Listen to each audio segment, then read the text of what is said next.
Hello বন্ধুরা, আমি অনিন্দিতা আবার নতুন এক ধরনের রেসিপি নিয়ে চলে এসেছি তোমাদের সামনে। তো এখন শীতকাল, একটু ভাজাভুজি খেতে লাগে বলো। বিকেলবেলা চা কফির সাথে ভাজাভুজি না হলে ঠিক শীতের আমেজটা উপভোগ করা যায় না।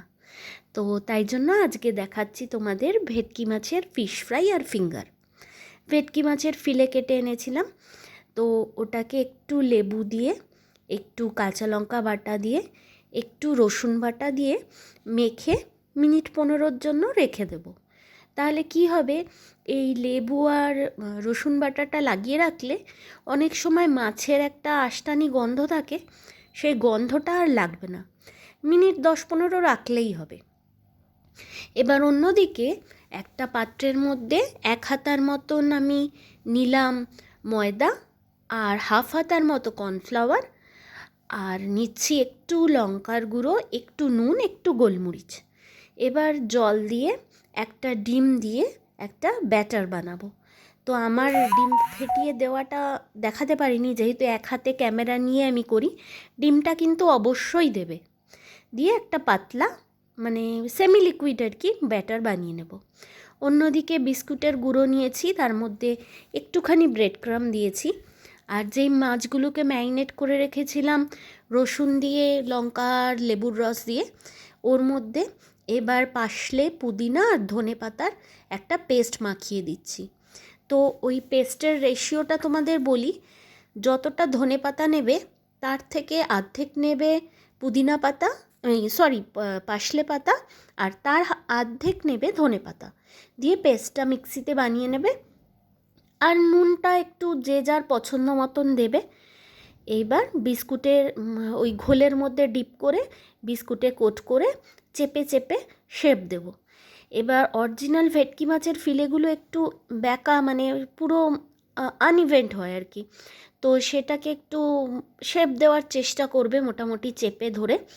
এইভাবে প্রত্যেকটা ফিলেগুলোকে আমরা ফিশ ফ্রাই ফিঙ্গার করে ফার্স্ট কোট করে রাখবো। ফার্স্ট কোট করার পরে আমরা আরেকবার সেকেন্ড কোট।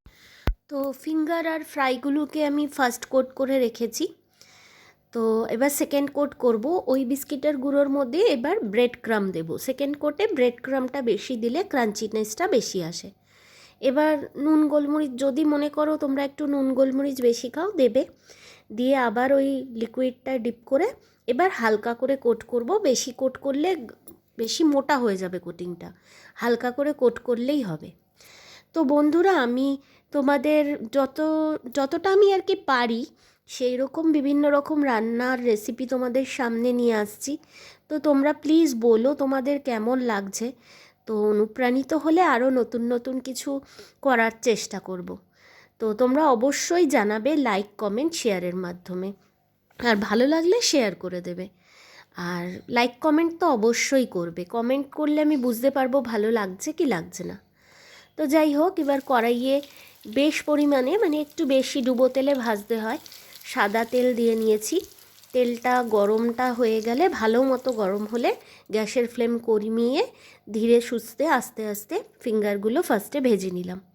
তো এই একইভাবে ফিঙ্গারও বেঁধেছি। ফিঙ্গারটা একটু রাউন্ড শেপ দিতে হয়, ফ্রাইটা একটু চারদিকে চেপে চেপে শেপ দিতে হয়, এটা হাতে নিয়ে ফিঙ্গারটা করা যায়। তো সেই জন্য আর ওটা বাধাই করাটা আর দেখালাম না আলাদা করে, তাহলে ভিডিওটা বড় হয়ে যেত। তো একই প্রসেসে আমি ফ্রাই ফিঙ্গার করেছি। তোমরা অবশ্যই ট্রাই করো। শীতের সন্ধে পতিদেব বা ছেলে মেয়ে বাড়িতে আসলে পরে সন্ধেবেলায় চা কফির সাথে বানিয়ে দিও, সবাই ভালো বলবে। টাটা।